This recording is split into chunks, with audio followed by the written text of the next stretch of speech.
Be aware of your pollutants. What pollutants hold you back and drag you down? What pollutants do you need to detoxify yourself of? This is where things get a little tricky because it's very easy to define pollutant in terms of biochemistry. Heavy metals are pollutants. Mercury is a nasty pollutant. Excess carbon dioxide in the air as well as methane are well-known pollutants. It's very easy to think of pollutants in strictly physical or biochemical terms. Either we insist that we see it like in the form of sludge, oil spills, or chemical contamination, or detect it in some way or other like in the form of escaping gas. But even if we were to define pollutants in these rather broad terms, they don't go far enough. You see, pollutants take many forms. And until and unless we can open our minds to the definition of these pollutants in terms of a holistic perspective, we sell ourselves short. We unnecessarily restrict the problem, and it should come as no surprise that our solutions also come up short. What follows is a holistic definition of pollutants. Until and unless you can wrap your mind around these, the real solution won't come. You'll still feel stuck. You'll still feel that something is missing in your life. You'll still have a tough time making sense of things because you constantly find yourself comparing yourself to others. You have to have a more expansive view of pollutants so you can go through a truly effective detox program. Limiting beliefs. Limiting beliefs have done more harm for people than any kind of chemical or physical substance. Think about it. If you can see a sign that says biohazard, or you see a radiation warning sign or some sort of chemical spill danger sign, you'd back off. It's pretty straightforward. After all, these are physical pollutants. Not so with limiting beliefs. In fact, a lot of people think that their limiting beliefs are part of who they are. I can't even begin to tell you how many people I've come across who are extremely negative, caustic, and toxic.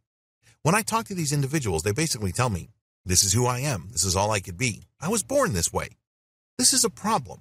Unlike physical pollutants, which you can easily see or physically detect through your five senses, mental and spiritual pollutants are more pernicious. They cling to you, kind of like a case of bad BO.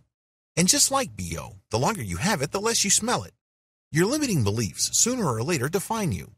Remember, your limiting beliefs are your personal filter for reality. It's like a pair of glasses you put on when you look at everything around you. Of course, depending on the color of your lenses, the appearance of your world can dramatically change. Before you know it, you assume that the world really looks like this, but it turns out that you can change those lenses. What makes limiting beliefs so dangerous? So what? We all have these attitude sunglasses. Isn't one just as valid as another? Isn't that part of the diversity of life? What's the big deal about limiting beliefs?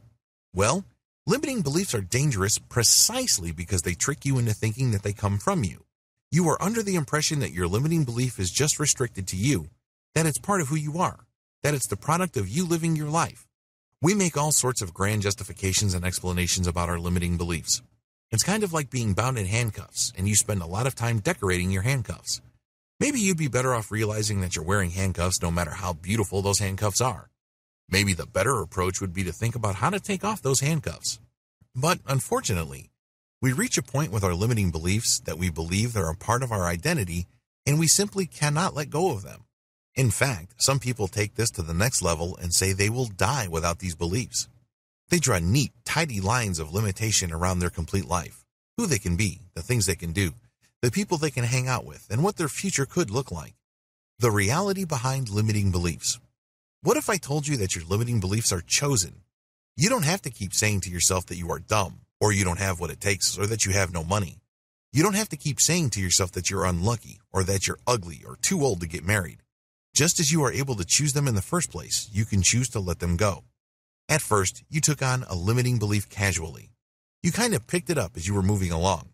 But the more you lived your life and the more you believed in that belief and the more you chose it to filter your reality of the outside world, the stronger it became.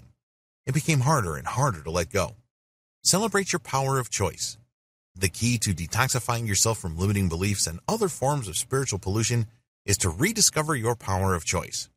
I know you're going to have a tough time taking this in, but you have a choice. You may not think that you're a victim. You may think that your life is already set. You may think that there's really not much you can do about your life. You're definitely welcome to think these things, but they are not reality. You have to understand that victims cannot choose. Life simply inflicts oppression on them. They have no choice in the matter. I'm happy to report that you are never a victim. You can always choose. Even if somebody's inflicting harm on you, you can choose on how to respond. If and only if you accept this fact, then you will be on your way to becoming a victor. You know what a victor is? It is somebody who makes things happen instead of somebody who constantly asks in desperation and helplessness, "What happened?" The good news is you can detoxify yourself from limiting beliefs and other spiritual pollutants. But you must take the first necessary step. You must first realize that you chose your life and you can choose another kind of life.